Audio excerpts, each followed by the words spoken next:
golden pen rolled all the way to the edge of the mahogany table before Isabella even touched the divorce papers, and Liam Montgomery did not move a single finger to stop it from falling.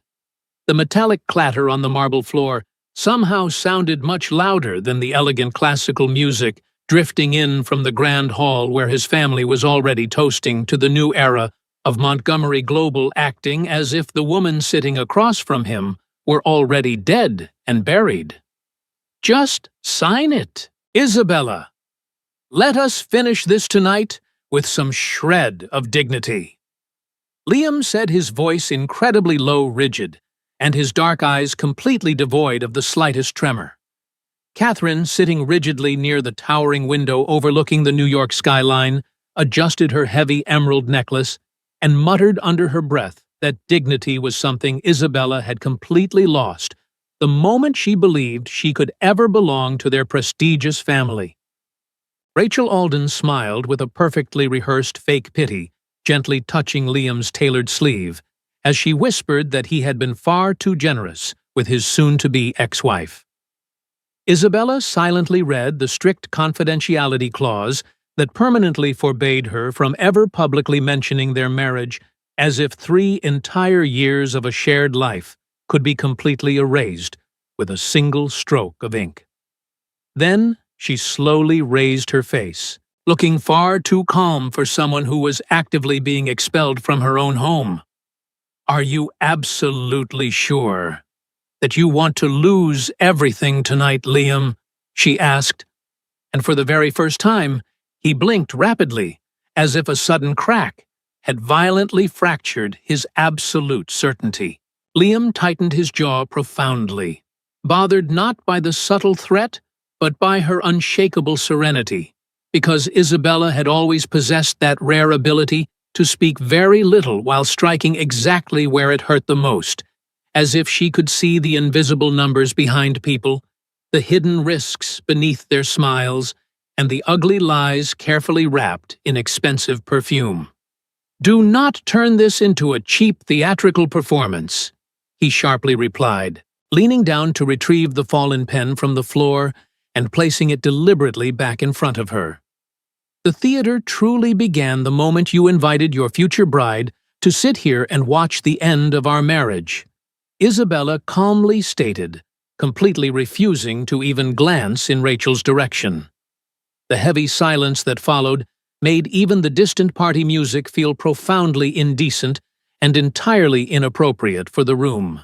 Rachel let out a short, beautiful, and utterly venomous laugh, leaning over the table like a benevolent queen, offering unsolicited advice to a particularly rebellious maidservant. "Future bride is a very strong phrase, so let us just say that I am merely here to help Liam return to his rightful place in society." Catherine enthusiastically approved of this sentiment with a slight nod of her head, but Liam did not smile at all. He kept staring at Isabella, desperately searching for the barefoot woman he had met in the kitchen at 2 o'clock in the morning, making his coffee before a brutal meeting, only to find a dangerously calm stranger. The finalized divorce contract was exceedingly cold, perfectly clean, and almost ruthlessly elegant, because Liam had aggressively ordered his legal team to prepare everything to be executed as fast as humanly possible. It featured minimal asset division, absolute confidentiality, a complete waiver of any future corporate participation, and a financial compensation generous enough to silence any potential tabloid gossip. For him, this document represented absolute justice. For Catherine, it was a tragic waste of money. For Rachel, it was an early victory. But for Isabella, it was simply the final proof that no one in that massive penthouse had ever understood why she had stayed. "I absolutely do not want your money," she said quietly, using the tips of her fingers to firmly push the compensation clause to the side of the table. Liam let out a joyless, hollow laugh, stating that everybody in this world always wants something from him, especially Isabella. She deeply felt the cruel phrase pierce through her ancient wounds, not because it was a new accusation, but because it finally confirmed the terrible suspicion she had fiercely fought for 3 years to deny.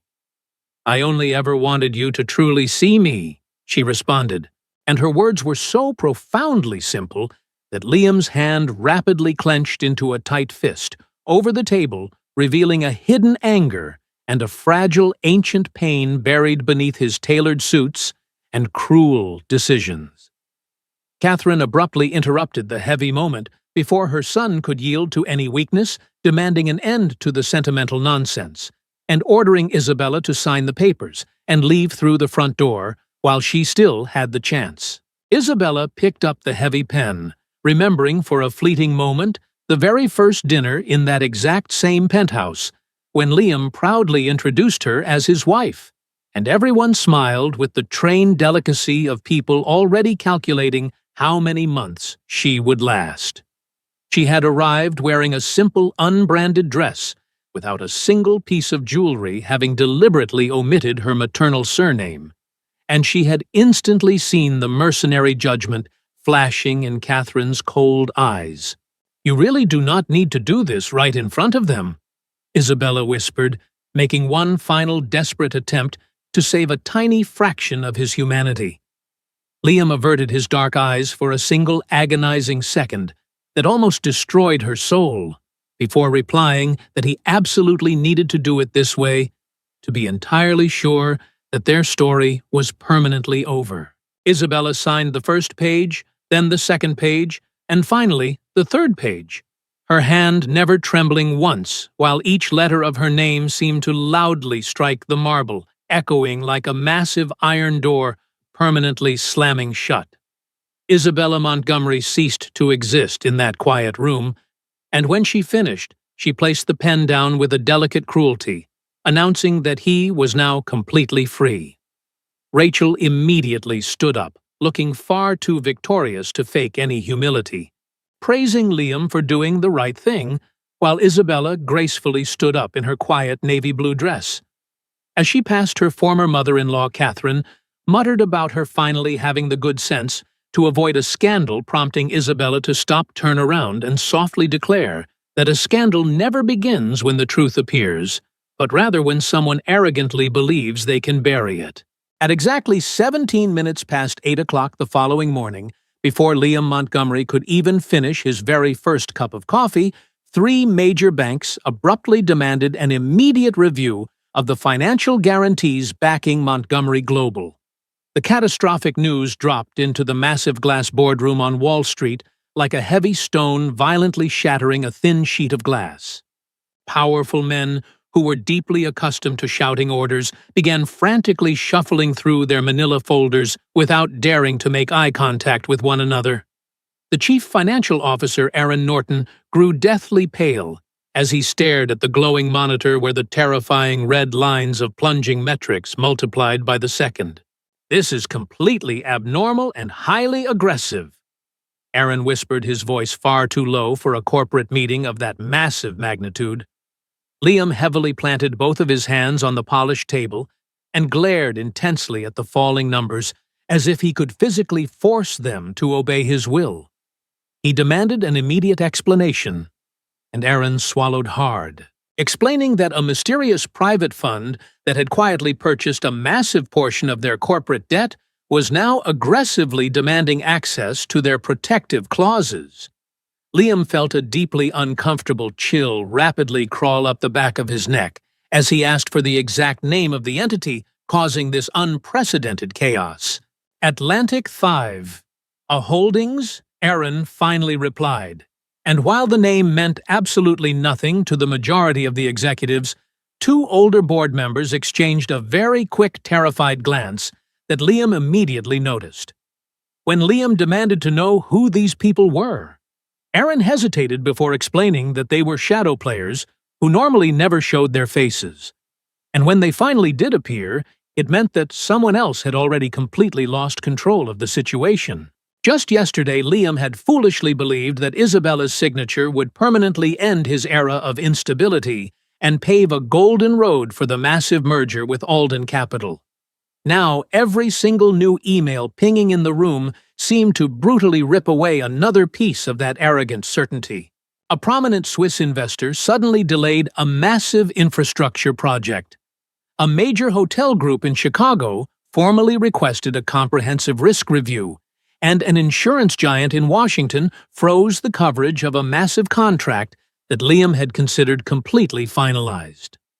Liam stormed into his glass-walled office with heavy, furious steps, aggressively waving away his concerned secretary, and slammed the heavy door with enough force to make the adjacent glass partitions physically vibrate. The mysterious name Atlantic 5A continued flashing relentlessly on his mobile phone screen, directly linked to alarming financial reports that his executive team absolutely should have noticed weeks ago. He immediately called the senior lawyer responsible for his divorce and aggressively demanded to know if Isabella had somehow received any external copies of their classified internal documents. The lawyer sounded profoundly offended, insisting that Isabella had barely even asked for the required time to read the basic clauses before she signed everything away without a fight. This definitive answer, which logically should have brought him immense relief, only served to irritate Liam even more, because he could not shake the terrible feeling that his simple ex-wife had somehow understood the complex situation far better than his entire board of directors. He vividly remembered her haunting question from the night before, asking if he was absolutely sure he wanted to lose everything, and realized with a sinking stomach that it no longer sounded like a desperate threat, but rather a chillingly accurate warning. Rachel arrived shortly before noon, wearing an impeccable beige designer suit and a terribly expensive perfume that seemed to aggressively occupy the air before she even stepped fully into the room. Rachel entered Liam's office without knocking, carrying the entitled smile of someone who firmly believed she belonged there by divine right, and casually mentioned that her father thought it would be best to advance the public announcement of their corporate alliance. Liam observed her with a completely new level of attention, seeing far less social charm and much more cold calculation, as he pointed out that her father seemed to think a great many things lately.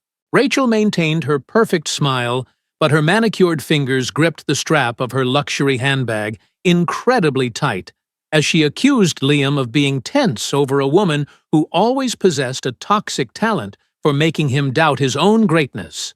While Liam was slowly discovering that his towering empire had left its doors wide open to invisible enemies, Isabella was waking up in a completely silent, sunlit suite, facing the cold ocean in the Hamptons. She had not slept a single minute, having spent the entire long night diligently reading complex financial reports, responding to encrypted messages, and glancing during cruel intervals at the faint lingering mark of the wedding ring on her finger. The grand Vanderbilt mansion did not possess the screaming, vulgar ostentation of the newly rich socialites in New York City. It was incredibly spacious, deeply historic, and fiercely protected by ancient gardens that rolled gently down to the private docks. Amelia, the deeply loyal housekeeper who had served the family since long before Isabella was even born, quietly entered the room carrying a silver tray and wearing a look of profound, careful concern. "You have not eaten a single bite since yesterday morning." Amelia scolded gently, prompting Isabella to close her encrypted laptop and softly reply that she had been quite busy ceasing to be a wife. Amelia placed the steaming coffee down and firmly stated that Isabella had never once ceased to be exactly who she truly was, causing Isabella to reach up and touch the ancient silver ring hidden on her necklace. At exactly 10 o'clock in the morning, the powerful council of the Vanderbilt Atlantic Group was already fully assembled in the grand dining room, where massive arched windows allowed the ocean breeze to enter like a silent eternal witness. Alexander Vanderbilt, her formidable great-uncle and the ultimate guardian of the family's voting power, watched his brilliant great-niece with a complex mixture of immense pride and deep, lingering worry. Alexander Vanderbilt was an incredibly elegant, slender man, with snow-white hair and the calculating eyes of a veteran who had successfully survived countless decades of treacherous corporate warfare and broken alliances. You explicitly requested to maintain a defensive position regarding the impending collapse of Montgomery Global. Alexander stated, clasping his weathered hands together and noting that many people at the table considered her hesitation to be foolishly sentimental. Charles, a much younger and vastly more aggressive board member, leaned forward and bluntly stated that Liam had publicly humiliated her, meaning the only logical reaction was to let the unforgiving market completely destroy his company. Isabella did not look away for a single second, calmly replying that the most logical reaction was very rarely the most correct or strategic reaction in the grand scheme of things. Charles let out a completely humorless laugh, sarcastically apologizing, but reminding Isabella that their historic family did not become billionaires by actively protecting ungrateful, arrogant men who cast them aside. Isabella slowly opened a thick leather folder and smoothly slid several highly classified documents across the polished wooden table, declaring that their family achieved greatness because they knew how to distinguish petty revenge from long-term strategy. She explained that the immediate uncontrolled collapse of Montgomery Global would completely devastate countless innocent suppliers, thousands of hard-working employees, unfinished infrastructure projects, and entire vulnerable communities that heavily depended on their payroll. I am absolutely not going to blindly set a massive city on fire merely to warm my own bruised pride, she declared, firmly establishing her ultimate authority over the room. The heated discussion grew louder, but absolutely no one dared to disrespect her, because the young woman who had hidden herself away years ago now occupied the highest chair, proving the Vanderbilt name was never just a decorative title.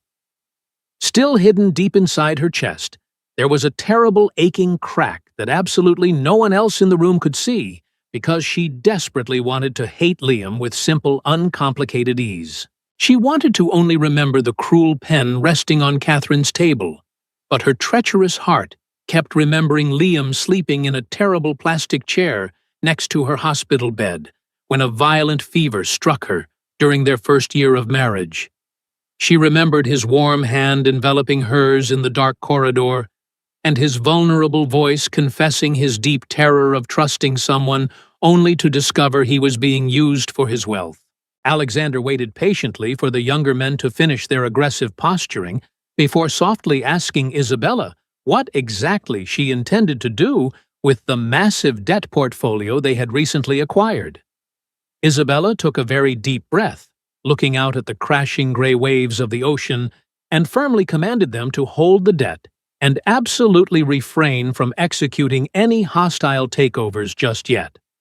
When Charles angrily demanded to know her ultimate plan, she replied that they would give Liam just enough time to discover exactly who was standing next to him, but not enough time to completely destroy everyone else, while stubbornly trying to prove he was right.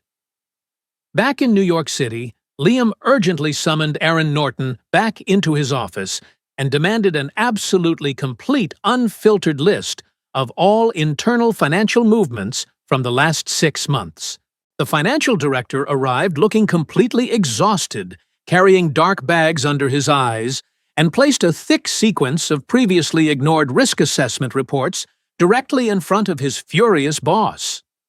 Liam rapidly flipped through the dense pages until he suddenly recognized a series of highly precise annotations, written in a sophisticated financial language that definitely did not belong to anyone on his current risk management team.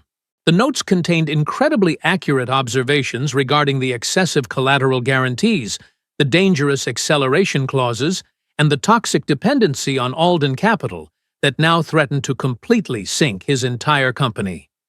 When Liam aggressively demanded to know who had written these brilliant warnings, Aaron nervously tightened his lips and confessed that the documents had originated from emails forwarded directly from Liam's own house.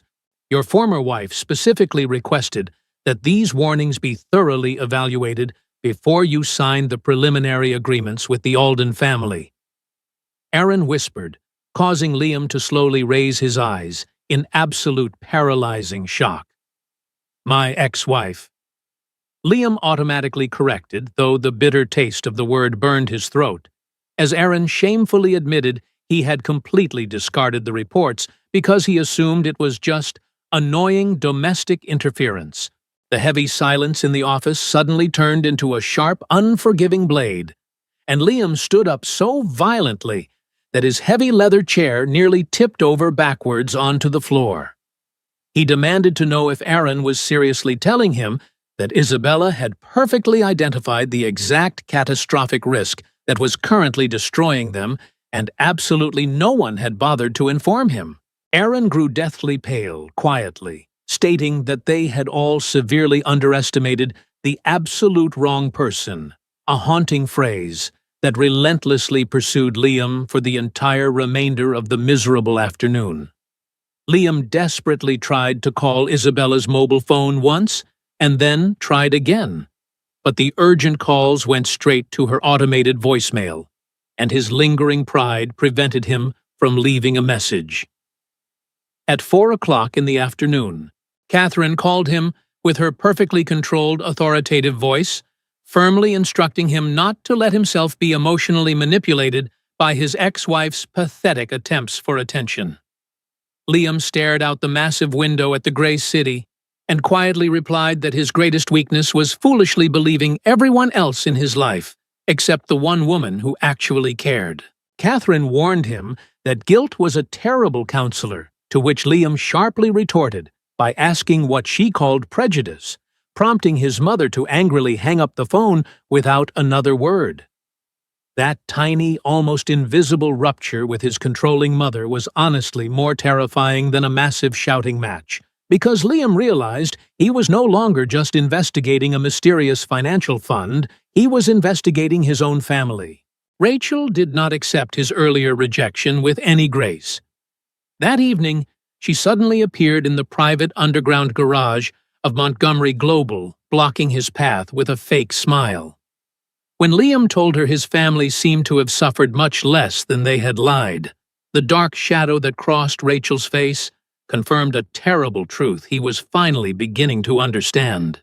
Rachel's momentary lapse in composure in the dark garage spoke volumes, revealing the desperate panic of a woman whose entire, meticulously crafted reality was rapidly beginning to crumble under the weight of her own lies. She had arrogantly assumed that Isabella was merely a temporary, powerless obstacle, a pathetic nobody who could be easily bullied out of the picture with a few cruel words and a perfectly timed divorce. However, the sheer terror flashing in her eyes told Liam everything he needed to know about the fragile, rotting foundation of the Alden family empire, confirming that Rachel was hiding a massive financial catastrophe. Meanwhile, later that evening in the Hamptons, Isabella finally received the ultimate unredacted intelligence report detailing the true, horrifying extent of Alden Capital's catastrophic financial situation and their hidden liabilities.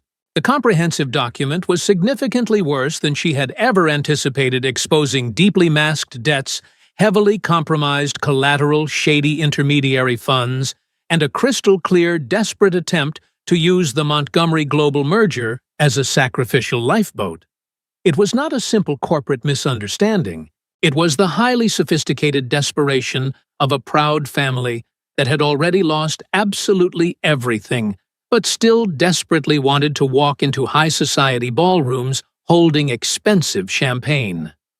Alexander found her sitting alone in the massive library, her beautiful face illuminated by the cruel glowing numbers on her screen, and gently pointed out that she could easily hand this dossier to the press tomorrow and utterly destroy Rachel. Isabella quietly closed the encrypted file, softly replying that while she certainly possessed the power to do so, she would absolutely not pull the trigger just yet. Alexander leaned heavily on his silver-handled cane, stating with a mixture of awe and frustration that she was still actively protecting the very man who had so coldly thrown her away. Isabella took a long time to answer, and when she finally spoke, her voice was incredibly low, explaining that she was protecting the beautiful things Liam had built before he transformed into the paranoid man who wounded her. The wise old patriarch observed her with a very severe yet profound compassion, asking the one question that truly mattered: who exactly was going to step up and protect Isabella? She looked down at the empty space on her finger, where her wedding band used to sit, firmly closed the empty jewelry box, and declared that from this moment forward, she would fiercely protect herself. Early the very next morning, Liam arrived at the corporate headquarters long before any of his staff and discovered a completely blank, unmarked envelope resting conspicuously in the exact center of his pristine desk. Inside the mysterious envelope, he found a single copy of a highly classified contractual page, heavily marked in bright red ink, accompanied by a typed unsigned note, instructing him to read it before announcing any alliances. He instantly recognized the obscure clause from the Alden Capital merger agreement, accompanied by a brilliant marginal note highlighting that in the event of credit instability, the absolute control of his assets would transfer to secondary guarantors. Liam felt his pulse accelerate to a dangerous speed as he loudly summoned Aaron into the room, aggressively throwing the marked page onto the table and demanding to know the true identities of these hidden guarantors. Aaron rapidly read the highlighted text, and his entire expression violently fell apart as he stuttered that if this anonymous analysis was correct, the merger would completely bury Montgomery Global underneath Alden's toxic debt. Before Liam could even formulate a proper response, a terrified senior board member rushed into the office without knocking, breathlessly announcing that the mysterious Atlantic 5A fund had just formally demanded an emergency in-person meeting. Liam stood perfectly still, asking if they wanted to meet with him personally, but the pale board member shook his head, clarifying that the shadowy fund had explicitly demanded to meet with the entire executive council. Liam stared intensely at the letters VVA on the document, and the sudden vivid memory of Isabella's strange signature on their divorce papers hit him like a brutal physical blow to the chest. For the very first time, he quietly pronounced the full, terrifying name that absolutely no one had dared to say out loud the previous day, realizing that the simple world he had so arrogantly despised in Isabella was vastly larger than his ego. The emergency meeting with the Atlantic Fund began in the main boardroom with an intentionally empty leather chair placed at the absolute head of the table, an aggressive power play that irritated Liam more than a direct threat. The entire executive council of Montgomery Global had been nervously assembled since the early morning, all dressed in their most somber suits, desperately trying to hide their mounting panic beneath expensive silk ties and forced professionalism.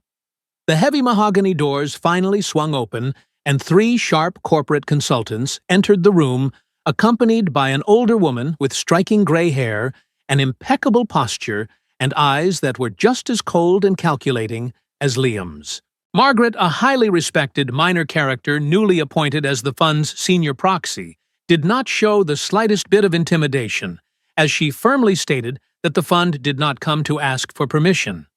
She announced to the completely silent room that they had arrived solely to prevent Liam's prestigious company from being cowardly used as a disposable meat shield for a massive toxic debt that did not belong to them. Liam aggressively leaned forward, demanding to know who exactly had decided they needed this unsolicited protection, prompting Margaret to calmly open a thick leather folder and reply that it was someone who actually bothered to read the contracts. That sharp, elegant response hit Liam in the exact spot where his towering arrogance was most terribly exposed, forcing him to look away in profound shame as Margaret began distributing the undeniable proof of the Alden family's treachery. Margaret meticulously presented a devastating sequence of hidden cross guarantees, shady intermediary shell companies, and toxic financial commitments that directly linked Alden Capital to a series of ruthless vulture funds that were preparing to execute immediate collections. The irrefutable evidence was highly technical, but completely clear enough to terrify every single responsible executive in the room, proving beyond any doubt that Rachel had knowingly orchestrated a massive fraud to save her own family. When an outraged board member loudly demanded to know the identity of the fund's controlling shareholder, Margaret calmly closed her folder and replied that when the shareholder decided to introduce herself, everyone would understand why there were still chairs left to occupy. Liam felt his blood boil, not from the perceived insult, but because that specific, elegant phrasing carried the exact same cutting, quiet authority that Isabella had always possessed. Rachel discovered the disastrous outcome of the board meeting shortly before noon, when a terrified council member who had been secretly bought with promises of future favors called to warn her that Atlantic 5A was dismantling everything. She listened to the catastrophic news in the private velvet-lined dining room of a luxury hotel sitting directly across from her father, Edward Alden, a man who had aged decades in the past few months. Edward aggressively gripped his expensive crystal water glass, frantically whispering that their massive corporate debt was fully due in mere weeks, and without the Montgomery merger, they would face total, inescapable bankruptcy and public ruin. For the very first time in her pampered life, Rachel's flawlessly trained beauty completely vanished, replaced by a visceral, ugly terror of permanently disappearing from the elite social world that had taught her to value nothing but status. "You promised me that Liam would blindly sign the paperwork without asking any questions." Edward hissed, his bloodshot eyes darting around the empty room, to which Rachel bitterly replied that he would have signed if Isabella had not left warnings everywhere. Rachel took a deep, shaky breath, her mind racing with toxic strategies, and coldly decided that to properly destroy a silent, dignified woman, they needed to give her honorable silence a completely filthy public interpretation. By the late afternoon, the dirty smear campaign had aggressively launched, spreading like a vicious wildfire, first through private messaging groups of wealthy wives, and then exploding onto high-profile luxury gossip websites. The malicious articles strongly insinuated that Liam's ex-wife was secretly tied to a shady investor, that their marriage ended due to her hidden betrayals, and that the Atlantic Fund was merely a petty, intimate revenge plot. None of the cowardly articles provided a shred of actual proof, but they expertly suggested just enough scandalous details to completely ruin a reputation, and Liam saw the very first publication while riding his private elevator. The immediate impact was not jealousy, but a blazing, uncontrollable rage, because he instantly recognized Rachel's toxic, elegant signature behind the malicious rumors, and he violently hated that a tiny, insecure part of him almost wanted to believe it. He urgently called Isabella, and this time she surprisingly answered on the fourth ring, her voice icy, as she preemptively told him that if he was calling to ask if she had cheated, he should hang up the phone immediately. Liam tightly closed his eyes, his voice sounding far less like the master of the universe, and much more like a deeply lost, broken man, as he quietly confessed that he had called solely to make sure she was safe. Isabella was currently staying in a highly discreet hotel in the city, far away from the obvious glamour of the places the Montgomery family frequented, having traveled back for urgent meetings with her legal team. She stared out the window at the sprawling metropolis that had swallowed her in silence for 3 years, feeling a sharp pain, not from the public accusations, but from the tragic realization that Liam was still capable of doubting her. Liam took a deep breath, admitting that he had finally found the crucial financial reports she had sent, and acknowledging that Aaron had foolishly ignored them, while Catherine had actively interfered to suppress her brilliant warnings. Isabella closed her eyes for a brief moment, finding absolutely no victory in his delayed confession, only a deep, exhausting sadness, as she softly replied that she had always known significantly more than he ever allowed her to say.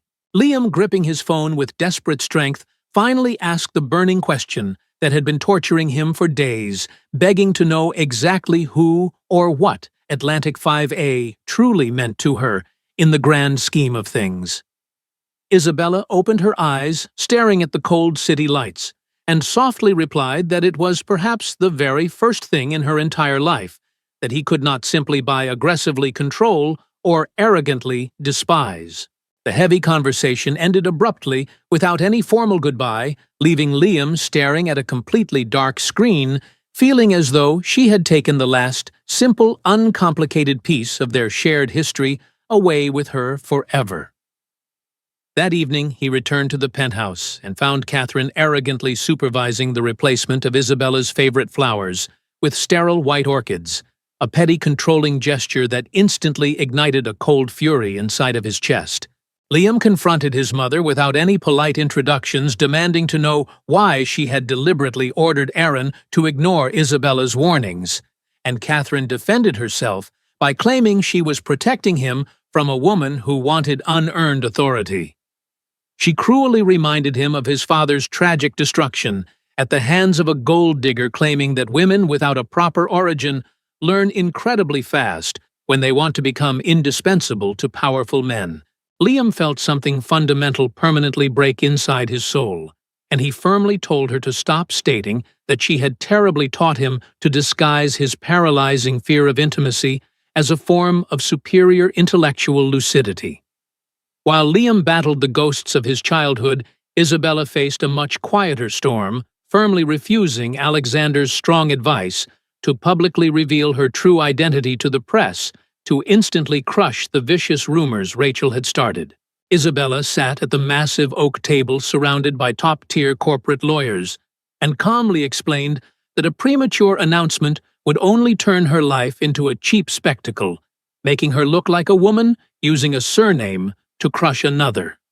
If I simply respond by bragging about my wealth, I will become exactly the kind of monster Rachel desperately wants me to be, she declared, gently touching the ancient Vanderbilt ring resting quietly on the table.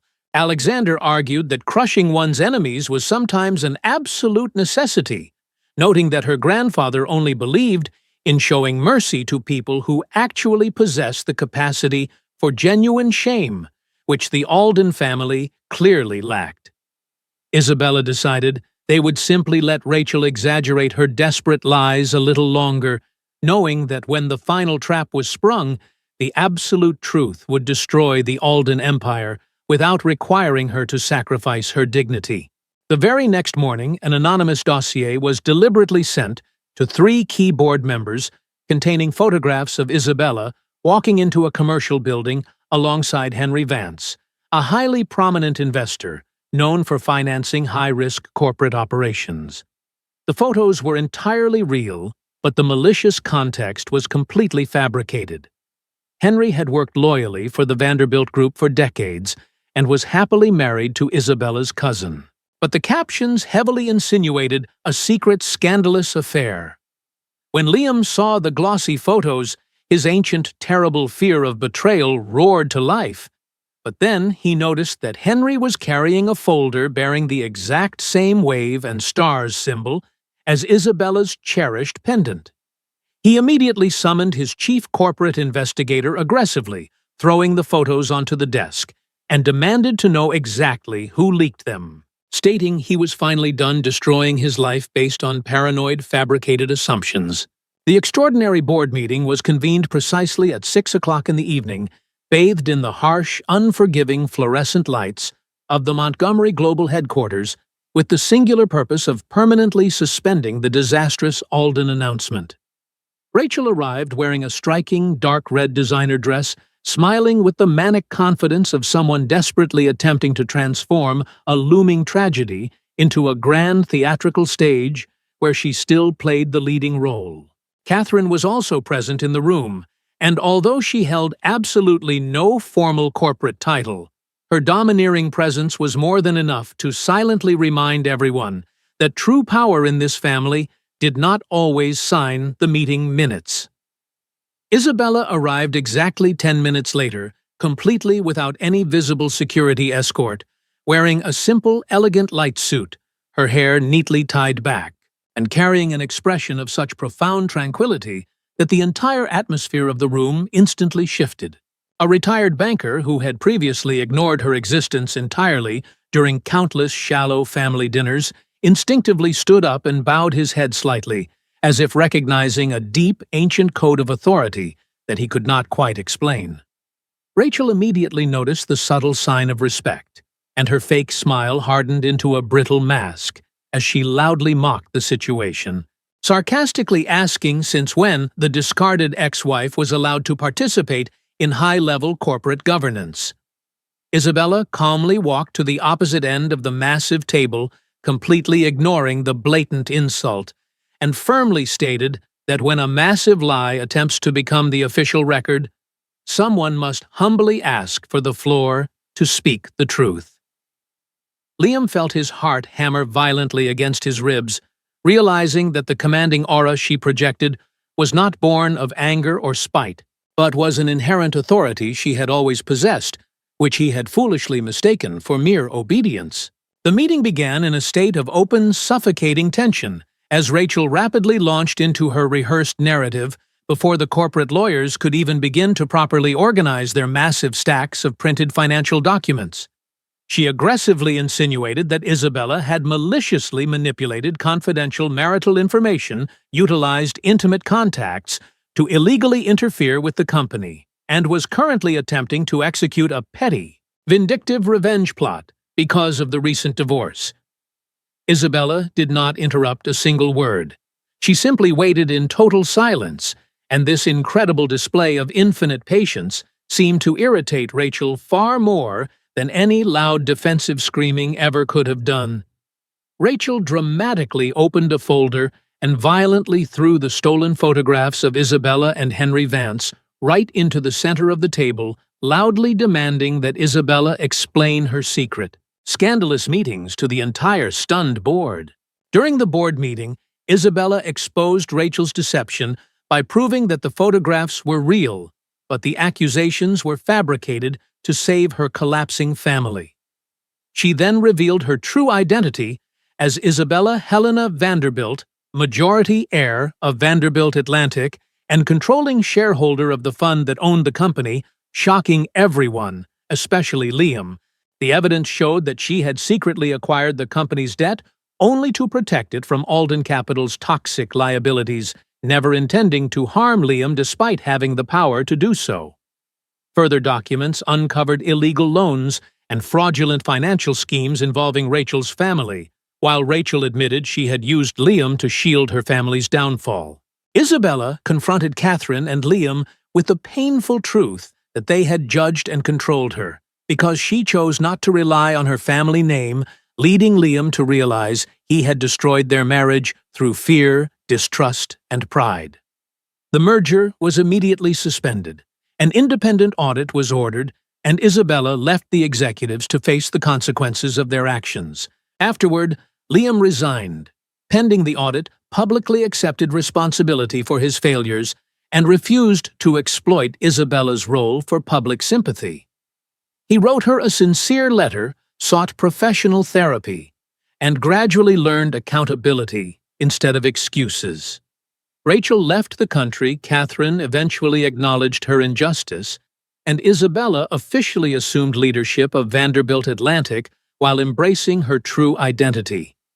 A year after their divorce, Liam approached Isabella with humility, rather than demands admitting his past mistakes, and asking only for the chance to begin again. She made it clear that trust could not be rebuilt on fear alone, but accepted a simple coffee invitation.